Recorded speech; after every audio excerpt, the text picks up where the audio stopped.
America పర్యటనలో భాగంగా ముఖ్యమంత్రి చంద్రబాబు మాట్లాడుతున్నారు. శాన్ హోజ్ నుంచి ప్రత్యక్ష ప్రసారం ద్వారా చూద్దాం. హైదరాబాద్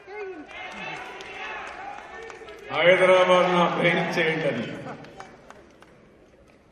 ఎందుకంటే తెలుగు జాతి కోసం చేశాం. ఆ విధంగా మనం కష్టపడితే నేను ఒక రోజు విజన్ పెట్టుకున్న తర్వాత మీరు హైదరాబాద్లో, బెంగళూరులో, చెన్నైలో ఉండే ఉద్యోగాలే కాకుండా అక్కడి నుంచి ప్రపంచం మొత్తం పోవడం మొదలుపెట్టారు. మిమ్మల్ని చూస్తే అందరూ కూడా హర్షిస్తున్నారు. మీ చొరవ చూస్తా ఉంటే ఎక్కడైనా మీరు బతికిపోయే పరిస్థితిలో ఉన్నారు.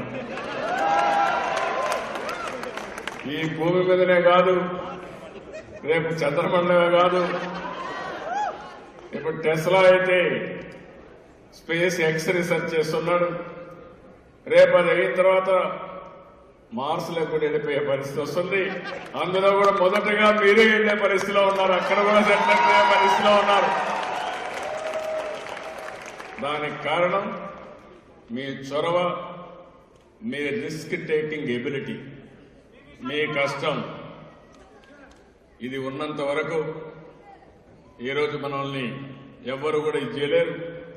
నాకు ఇంకొక విషయం కూడా గర్వకారణం చూస్తే, బెస్ట్ క్రీడ్. నేను ఆ రోజు ఒక మాట చెప్పాను, మీకందరికీ ఐటీ ఉద్యోగాలు వచ్చాయి, డాక్టర్లుగా వచ్చారు, దీంతోనే తృప్తి పడద్దండి. మీరు ఆలోచించాల్సింది ఒక పారిశ్రామికవేత్తలుగా ఎక్కడికక్కడ ఇన్నోవేటివ్గా ఆలోచించి స్టార్టప్ కంపెనీలు పెట్టండి, వ్యాపారాలు ప్రారంభించమని చెప్పాను. మొన్న నా రూమ్కు ఒక 20 మంది వచ్చారు 4 సీజన్లకి. వస్తే 20 మందితో మాట్లాడుతూ ఎంతమంది వ్యాపారాలు చేస్తారు చేలిపైకి ఎత్తబట్టి దాంట్లో 75% మేమందరం వ్యాపారాలు చేస్తున్నామని చేలిపైకి ఎత్తే పరిస్థితి వచ్చింది. అంటే ఈరోజు మీరు చూసినప్పుడు సిలికాన్ వ్యాలీ ప్రపంచంలోనే ఒక నాలెడ్జ్ కానీ, ఇన్నోవేషన్ కానీ, ఇంకొక పక్క సంపదకు కానీ మారుపేరు. అలాంటి సిలికాన్ వ్యాలీలో ఈరోజు మీరందరూ కూడా పర్ క్యాపిటల్ ఇన్కమ్ లో ఎవరికి తీసిపోకుండా అందరికంటే అగ్రభాగాన ఉండే విధంగా మీరు ముందుకు పోతున్నారంటే ఇది నాకెంతో గర్వ కారణం, ఎంతో ఆనందం అని చెప్పి కూడా నేను మీకు తెలియజేస్తున్నాను. ఈ విషయంలో ఒక విషయం మీరు గుర్తుపెట్టుకోవాలి, ఒక విజన్ ఉంటే ప్రపంచంలో సాధించలేనిది ఏది లేదు. ఆ విషయం మనం గుర్తుపెట్టుకోవాల్సిన అవసరం ఉంది. ఒక సంకల్పం కావాలి, మామూలు సంకల్పం కాదు, ఉక్కు సంకల్పం మీలో ఉండాల్సిన అవసరం ఉంది. ఏదైనా సాధిస్తామనే సంకల్పం పెట్టుకొని మీరు ముందుకు పోవాలి. నిన్నే మీరు చూశారు బాహుబలి,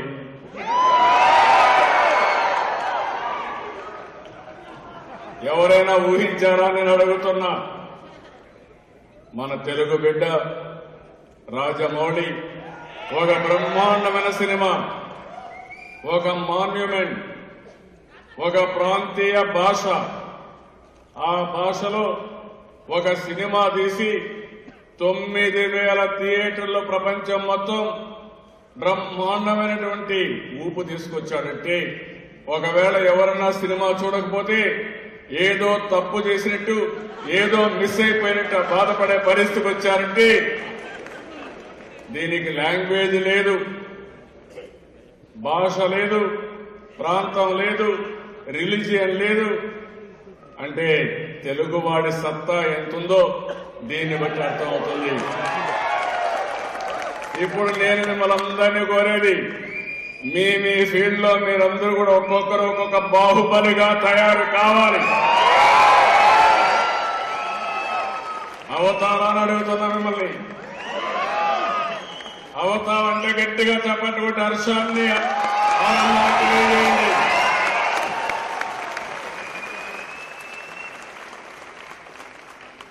ఇప్పటికే మీరు ఒక స్థాయికి రీచ్ అయ్యారు,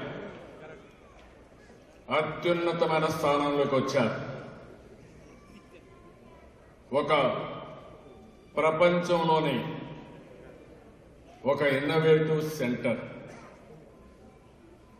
బాగా అభివృద్ధి చెందిన ప్రాంతం, ప్రపంచంలో ఉండే మేధో శక్తి అంతా ఇక్కడికి వచ్చే సందర్భం, ఇక్కడ సెటిల్ అయిన సందర్భం. అలాంటి సందర్భంలో మేము తక్కువ కాదని నిరూపించుకున్నారు. నేను ఇప్పుడు మిమ్మల్ని అందరినీ ఒకటే కోరుతున్నా, నెక్స్ట్ లెవెల్కు మీరు వెళ్ళాలి, ప్రపంచానికి ఆదర్శం కావాలి.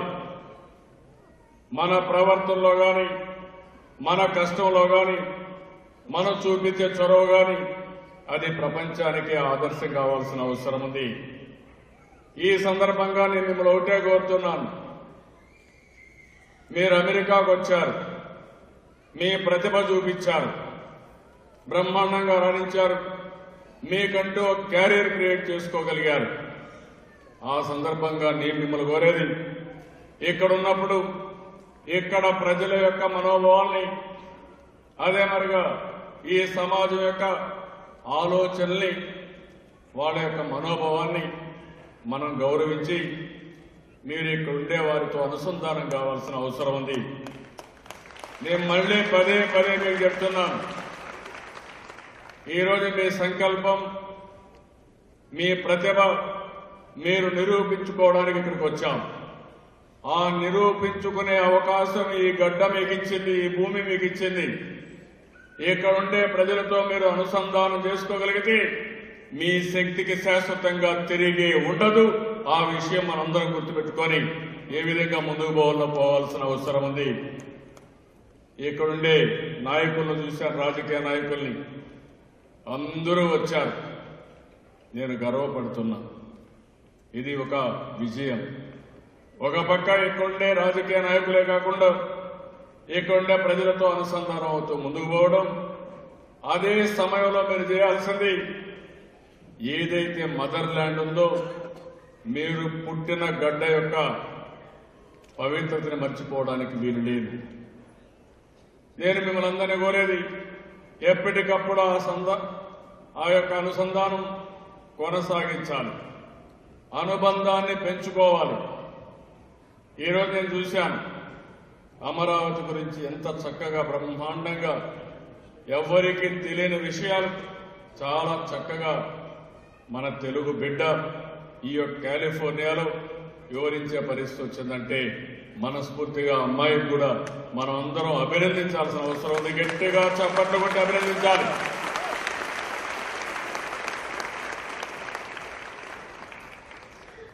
నేను 2-3 విషయాల్లో మీరు చూస్తే, మన రాష్ట్ర విషయం నేను మీకు చెప్పాను, విభజన జరిగింది, ఇబ్బందులు వచ్చాయి. తెలుగు జాతికి మొదటి నుంచి కూడా కొన్ని ఇబ్బందులు వచ్చాయి. స్వాతంత్రం రాకమునుపు మీరు చూస్తే కాటన్ ఆ రోజు ధవళేశ్వరం బ్యారేజ్ కట్టాడు, ప్రకాశం బ్యారేజ్ కట్టాడు, సంగం బ్యారేజ్ కట్టాడు.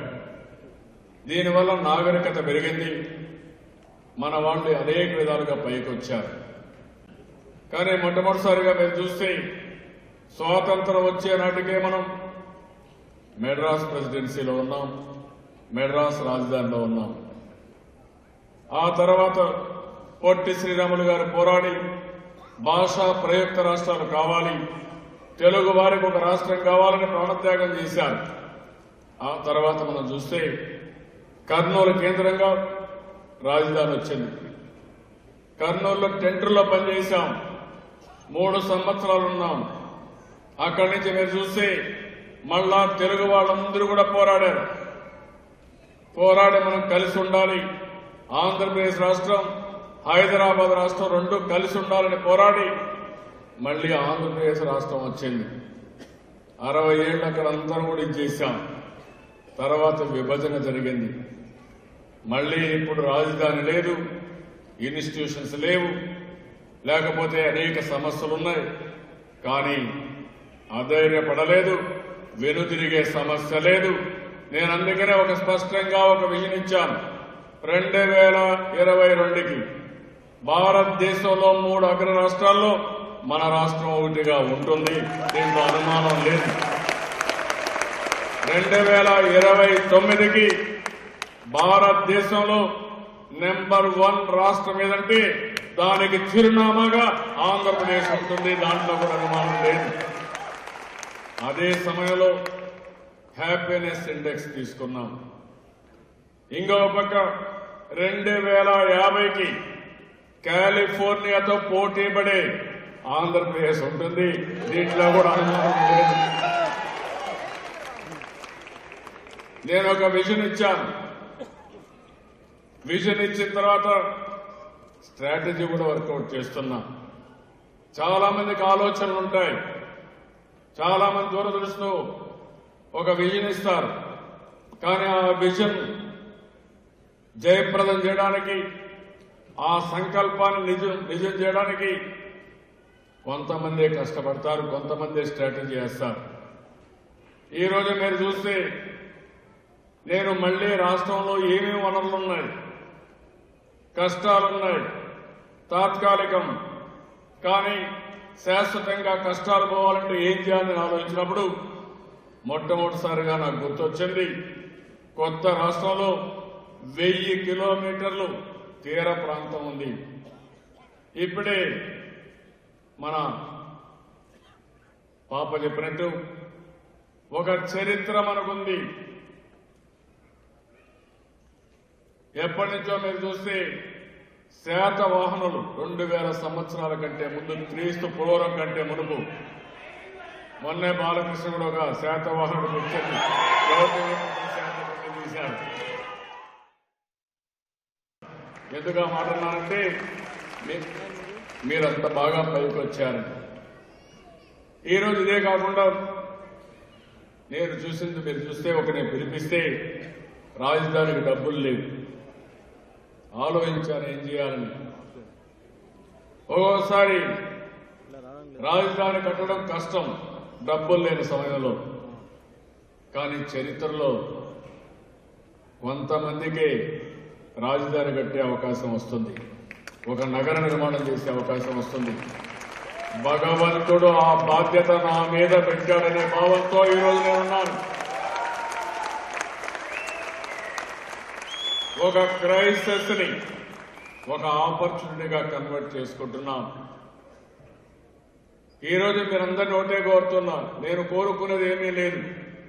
ఎందుకు ఈ మాట అంటున్నానంటే, ఆంధ్రప్రదేశ్ రాష్ట్రం ఏర్పడిన తర్వాత, తెలుగు జాతికి ఒక రాష్ట్రం వచ్చిన తర్వాత ఎవ్వరికీ ఇవ్వని గౌరవం మన నాయకుడు నందమూరి తారక రామారావు గారికి మీరు ఆ గౌరవం ఇచ్చారు. చరిత్ర ఉన్నంత వరకు తెలుగు వారి గుండెల్లో ఉండే ఏకైక వ్యక్తి నందమూరి తారక రామారావు గారు. తెలుగు వారి ఆత్మ గౌరవాన్ని ప్రపంచం మొత్తం చాటి చెప్పిన ఏకైక వ్యక్తి ఎన్టీఆర్. దాంట్లో అనుమానమే లేదు. అదే సమయంలో నాకు ఎక్కడ లేని గౌరవం ఇచ్చారు. సమైక్య ఆంధ్రప్రదేశ్ లో ఎవరికి లేని అవకాశం, ఎక్కువ సమయం ముఖ్యమంత్రిగా ఉండే అవకాశం ఇచ్చారు. సమైక్య ఆంధ్రప్రదేశ్ లో ఎవరికి ఇవ్వని అవకాశం, 10 సంవత్సరాల అపోజిషన్ పార్టీగా ప్రజల కోసం నిరంతరం పోరాడే అవకాశం కూడా ఇచ్చారు. ఎన్ని కష్టాలు పడాలో అన్ని కష్టాలు కూడా పడ్డాం. ఎవరన్నా అంత కష్టపడలేదని కూడా అనుకుంటున్నాను. ఎందుకంటే 2811 కిలోమీటర్లు 208 రోజులు పాదయాత్ర చేసింది భారతదేశంలో నేను ఒక్కడే అనుకున్న నా స్థాయి నాయకుడిని. ప్రజల కోసం కష్టపడ్డాను. దాంట్లో ఎంతో తృప్తి ఉంది. ఈరోజు మిమ్మల్ని చూస్తున్నా, గర్వంగా ఉన్నా. నిన్నే ఒక భాస్కర్ ఒక వ్యక్తి వచ్చి, నేను ఇక్కడ ఒక స్టార్టప్ కంపెనీ పెట్టాను, దగ్గర 3700 కోట్ల రూపాయలకు ఆ కంపెనీ అమ్మానని చెప్పినప్పుడు ఆ ఆస్తి అంతా నాకు వస్తే ఎంత ఆనందం ఉంటుందో అంత ఆనందపడ్డానని చెప్పి కూడా నేను మీకు తెలియజేసిన. ఎందుకంటే మావాడు మన తెలుగు బిడ్డ అమెరికాలో కంపెనీ పెట్టి బ్రహ్మాండంగా చేశారు, ఆనందపడ్డాను. హైటెక్ సిటీ చూస్తే నా కోసరం కట్టలేదు, ప్రజల కోసరం కట్టాను. అది చూసినప్పుడు ఒక తృప్తి. ఇంటర్నేషనల్ ఎయిర్పోర్ట్ చూస్తే ఒక తృప్తి. మొన్నే హైదరాబాద్ పోతే ఎవరైతే మన అమెరికాలో జరిగిందో వాళ్ళ ఇంటిని పరామర్శిస్తే ఆ రోడ్డును చూసినప్పుడంతా మీరు గుర్తొస్తారని వాళ్ళు చెప్పినప్పుడు నాకు ఎంతో ఆనందం కలిగింది. అంటే నేను చేసిన పని ప్రజలు గుర్తుపెట్టుకున్నారనే ఆనందం ఎప్పటికీ ఉంది. ఈరోజు నేను ఆలోచించేది నా కోసరం కాదు, సమాజం కోసరం, తెలుగు వారి కోసరం. అందుకనే మా కుటుంబాన్ని కూడా మీరు ఒకసారి చూశారు. మీ అందరి ముందునే మా పిల్లల్ని బాగా చదివించాలనుకున్నాను. ఎక్కడ చదివిస్తే బాగుంటుందనుకుంటే స్టాన్ఫోర్డ్లో చదివిస్తే వీళ్ళు ఉపయోగించుకుంటారు, అదే మరి తెలివితేటలు ఉంటాయని చెప్పే ఉద్దేశంతో నాకుండే ఒక కొడుకును కానీ మా డాక్టర్లను కానీ స్టాన్ఫోర్డ్లోనే చదివించి ఈరోజు ఒక వారం కూడా ఒక ప్రత్యేకమైన ఎడ్యుకేషన్ ఇచ్చాను. అదే మరి ఇంకొక విషయంలో మీరు చూస్తే నేను కూడా కుటుంబానికి ఏదో ఒకటి చేయాలి కాబట్టి చేయకపోతే వాళ్ళు కూడా ఇబ్బంది పడతారనే ఉద్దేశంతో 25 సంవత్సరాల కంటే ముందు ఒక హెరిటేజ్ సంస్థను కూడా పెట్టి 1 సంవత్సరం 2 గంటలు నేను కష్టపడ్డాను. తర్వాత మా మిస్సెస్కి ఇచ్చాను. ఎవరు ఎన్ని చెప్పినా, కొంతమంది రెచ్చగొట్టినా, అడ్డుపడినా ఏ మాత్రం ఉండకుండా 33,000 ఎకరాల భూమి రాజధానికి ల్యాండ్ పూలింగ్ లో ఇచ్చి రెవెన్యూ శాఖ ఇచ్చారు. 40,000 కోట్ల రూపాయలు, ₹1 ₹2 40,000 కోట్ల రూపాయల ఆస్తిని పూర్తిగా సహకరించి అప్పచెప్పారు. ఈరోజు దాని మీదనే మీ అందరికి హామీ ఇస్తున్నాం. మీ అందరి ఆలోచనలు కావాలి, మీ సహకారం కావాలి. మన అమరావతి రాజధాని ప్రపంచంలో అత్యున్నతమైన నగరాల్లో 5 నగరాల్లో ఒక నగరంగా ఉండాలనేది నా ఆలోచన, నా సంకల్పం. దీన్ని జయప్రదం చేస్తామని, సహకరిస్తామని గట్టిగా మీ ఆమోదాన్ని కూడా తెలియజేయాల్సిన అవసరం ఉంది. ఇది జాతి గౌరవం, మన జాతి ఆత్మగౌరవం. ఒక రాజధాని లేదని దిగులు పడవలసిన అవసరం లేదు. కష్టపడతాం, శ్రమ చేస్తాం, తప్పకుండా దీన్ని సాధించుకుంటామని ప్రతి ఒక్కరు ఆలోచన చేయాల్సిన అవసరం ఉంది. అందుకే మొన్న మీరు చూశారు, ఫౌండేషన్ వేయించాను, మామూలుగా వేయించలేదు, మంచి ముహూర్తం పెట్టాను. అంతేకాదు వాస్తు కూడా బ్రహ్మాండంగా పెట్టాను. అంతేకాకుండా ప్రపంచంలో ఉండే దేవాలయాల్లో అక్కడ పవిత్రమైన మట్టిని, పవిత్రమైన జలాలు తీసుకొచ్చి పూజలు చేసి అన్ని దేవాలయాలు, అన్ని మసీదులు, అన్ని చర్చిలు గోల్డెన్ టెంపుల్లో కూడా చేసి మొత్తం ఆ ప్రాంతానంతా పునీతం చేశాం. ఇప్పుడు అమరావతి ఒక శక్తివంతమైన ప్రాంతం. మళ్ళా ఒక బాహుబలి మారిగా ఒక చరిత్ర సృష్టించబోతున్నాం, అనుమానం లేదు.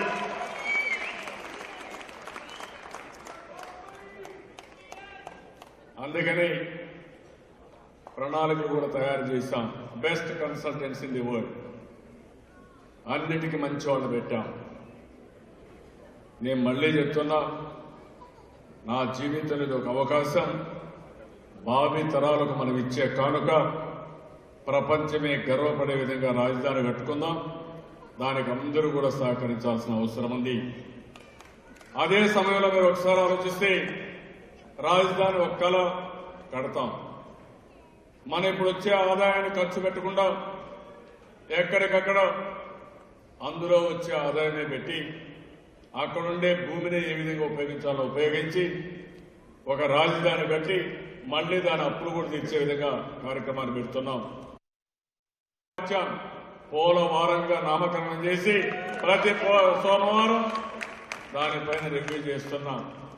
2018కి గ్రావిటీతో నీళ్లు ఇవ్వాలని, 2019కి ప్రాజెక్టు పూర్తి కావాలనే సంకల్పంతో ముందుకు పోతున్నాం.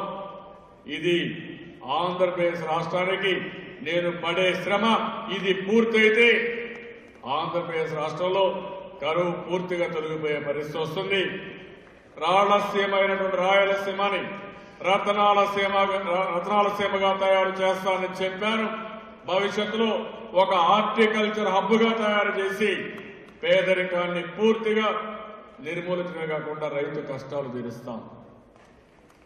ఇలాంటి ఒక సంకల్పంతో ముందుకు పోతున్నాం. వర్షపు నీరుని భూగర్భ జలాలుగా మార్చుకోవాలని ఎప్పుడో కృష్ణదేవరాయలు కట్టిన చెరువులు పూడికలు తీస్తున్నాం. గొలుసు కట్టు చెరువుల్ని కనెక్ట్ చేస్తున్నాం. ఒకే సంవత్సరం 20,000 చెక్ డ్యాములు కడుతున్నాం. ఏ ఊర్లో వర్షపు నీరుని ఆ ఊర్లోనే భూగర్భ జలాలుగా మార్చాలని ఆలోచిస్తున్నాం. నేను ఒక పక్కన మీరు గుర్తుపెట్టుకోవాల్సిన అవసరం ఉంది. సంక్షేమ కార్యక్రమాలకు ప్రాధాన్యత ఇచ్చాను. ప్రజలు తృప్తిగా ఉండాలి. అందుకే మీరు చూస్తే పండగలకు కూడా కానుకలు ఇచ్చాను. సంక్రాంతి కానుక, అదే మరి క్రిస్మస్ కానుక, అదే మరి రంజాన్ తోఫా లాంటితే పేదవాడు కూడా పండగ పూట నెయ్యితో అన్నం చేసుకోవాలని, పప్పన్నం తినాలని ఒక బ్రహ్మాండమైన ప్యాకేజీ కూడా ఇచ్చాం.